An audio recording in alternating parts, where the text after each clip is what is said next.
Welcome to Fantasy Breakouts. I'm Pat. That's Eric, and that's Josh. ET thing going on. Yeah, you guys pay attention to this video. Stay around. Today we're gonna give our two winners and losers for the tight end position.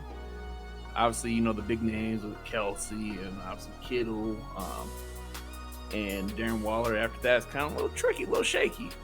So basically, you want to get the best bang for your buck. My first winner, I'm going with Logan Thomas. I mean, they had Fitzpatrick, Fitzmagic. You know he's slinging that thing. You don't care. And I think the only thing that was holding Logan Thomas back was really stability at the quarterback position last year. So with that addition, expect good things from him. And obviously, it's not going to be it's going to be at a much friendlier price compared to that first, second round, back first, early second with the other top three names. Okay. Josh, who is your first winner? My first winner is I'm going to have to go with Hunter Henry. Signing with New England, of course. I feel like Cam Newton, the quarterback of New England, he loves the tight ends. He'll feed the tight ends quite often, especially his tenure in Carolina. He force-fed the tight ends a lot, so I feel like it's going to be the same thing in New England. Cam's going to feed Hunter Henry, and he's actually a great, receiver after the catch as well. So I feel like he can get some good yards, especially with another tight end on the other side of him. It's going to do some great damage. All right, now with my second winner, I will have to go with Dan Arnold, who played for the Arizona Cardinals last year and now is being signed by Carolina Panthers. Carolina is kind of on the back end of not having any good tight ends after, Greg Olson's been gone for a couple years now, and I don't know who their tight end was last year, but obviously it wasn't too good of a person because they didn't do too good. So I take Dan Arnold. He had a pretty good. What you guys say? What you got to say? Go ahead, Pat. I was just going to say the man gave back to the community. Who was that? A nice guy. What were you?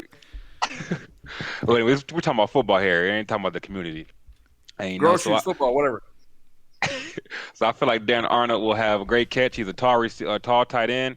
He got some good size on him, and good speed. So I feel like he can be a great complementary piece to the Carolina offense. Go ahead. Sorry, he just picked him because he went to UW Platteville, and local Joshua guy had a good double local guy. And, yeah. I forgot all about you follow this man. Shout out my boy Ben Glenn, man. Wherever you are, I miss you, boy. I'm gonna put a picture up of him. He had one of the best high school parties ever. Okay. I wasn't there. I've been salty about that my whole life. Wasn't there. I would be too. What was I doing? But so my next winner obviously is Jonnu Smith. I think they're going to use him more as a receiver personally. Obviously they signed Hunter Henry and they signed Nelson Aguilar. But I think Jonnu Smith, the jump ball receiver at the end zone, I think they're going to utilize him a lot. Obviously, Cam needs some weapons, and they provide that. The running back game is, as always, the Patriots running back field, so I want nothing to do with that. But I think Jonnu Smith. Got anything to comment or add about that, Mr. Eric? Yes, I do. Yes, I definitely do. So the problem with them last year is like Cam ran for all those yards the first few games, and then everybody just started playing that. I don't know how to explain it. I guess just 8 guys in the box, 9 guys in the box against them. They couldn't throw over the top of anybody, and they shut down that entire offense. The offense was awful last year.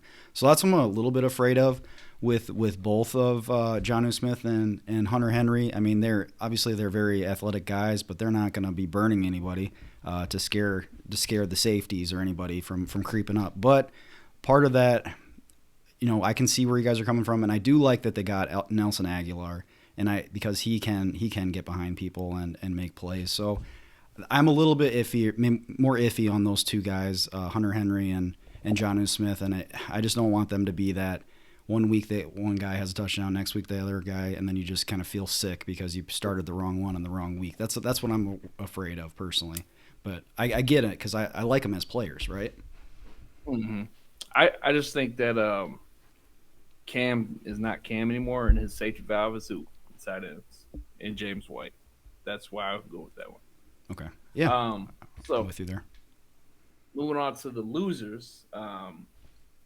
My first loser is Evan Ingram. It's make or break, man. That offense was everybody was out.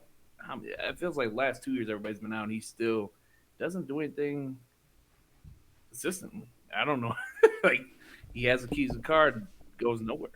And then they just signed Kyle Rudolph. I just think they're you're kind of old news now. Um, so I personally think Evan Ingram is not on the better side of things at the moment. Who's your first loser, or who are your losers, Joshua?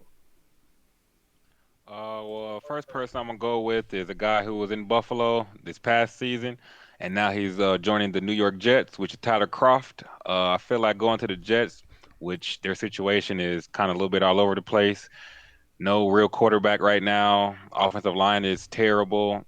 Who's their receivers besides Crowder, who's been kind of reliable piece for them the past couple years, but it's kind of all over the place right now. So Tyler Croft, he had a good thing with Josh Allen in Buffalo, but now going to the Jets, I feel like the receptions are going to tumble down. The yards are definitely going to go down. Even the touchdowns. Croft was a great red zone touchdown person, especially for fantasy football. Red zone touchdowns were like great for any tight end. So I feel like that production is going to go down. So biggest loser for tight ends, Tyler Croft signing with New York Jets. And then we'll piggyback that going for my second one, biggest loser.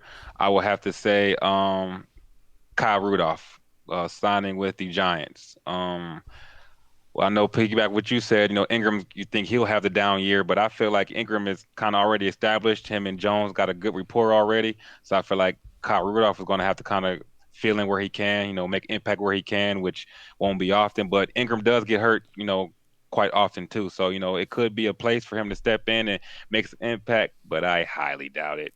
So biggest loser, Kyle Rudolph, New York Giants. Okay. Yeah, and I think with Rudolph exiting, I want to get to actually my one of my winners would be Irv Smith, and I know that a lot of the passes do get towards Thielen and now Jefferson just with their dominance, but I think that Irv Smith, I mean, we have Clint Kubiak coming in instead of Gary, so Gary's like runs that like 70s, wing tee almost seems like because they run it so damn much. But they should bring in more passing game, and they have the weapons now. It's not because of, skill set or whatever. And I was going to talk about the Vikings at some point in this, but I just have one beef with your pick, Rico. yeah, Verse Smith. Okay. What number does he wear? Yeah, I know it's disrespectful, That's but a big problem. 84, Big 84. problem. But Patterson used to wear that, and yeah, I guess maybe that didn't work out for him, right? Yeah, Cordero. they gotta quit disrespecting Randy, man. They gotta quit doing that, man. I'm with you there. But I like to pick. All right, Pat, why don't you go over your losers for this? I think that my next loser would be T.J. Hawkinson. I'm not a Jared Goff guy. It's not nothing personal, kind of. He's on the list. I think Him and he's Tua. just, and I think that what's going to happen is everything's going to be all sunny for the first 3 weeks. He's got potential. Yeah, he's running, he's effective. And then Jared Goff is going to wake up and become Jared Goff and just start falling off the wheels. And it's going to get to by week 8, week 9, we're like, who's going to start? Mark Walford or Jared Goff? I just think that's just going to hurt him. And obviously they're going to lean more on the split backfield back there. And it's just, to me, it's not going to work. Other than that, you got any comments about that, Eric? You got to see that when he went undercover and played quarterback for that high school video. Maybe you'd like him more. I don't know. That's what I always think about with him. He was whipping it in that video, but I mean, it was with high school kids. He's still thinking that when he shows up on Sundays. Yeah, that might have been his peak of his career. Might have been just out of that was his prime moment. But other than that, man, thank you guys for tuning in. It's Pat, that's Eric, that's Josh, and if you guys obviously want to see more content, specific content, go ahead and ask us. So like and subscribe. Obviously, put in the comments. And other than that, stay safe out there. Take it easy. You guys got anything else to say? Hey, check the link for the store. This is the comfiest sweatshirt I think I've worn in a long time, you know? Oh, and then he's got his jumpsuit on. Check it out. Because we offer fancy clothing along with amazing advice from top 1%ers on Yahoo, you know? You know how it is, Pat, right? We don't say that enough because we're from the Midwest. On the real. Don't like to brag or anything, Once but you know, check the stats.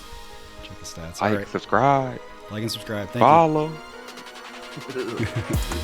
All right.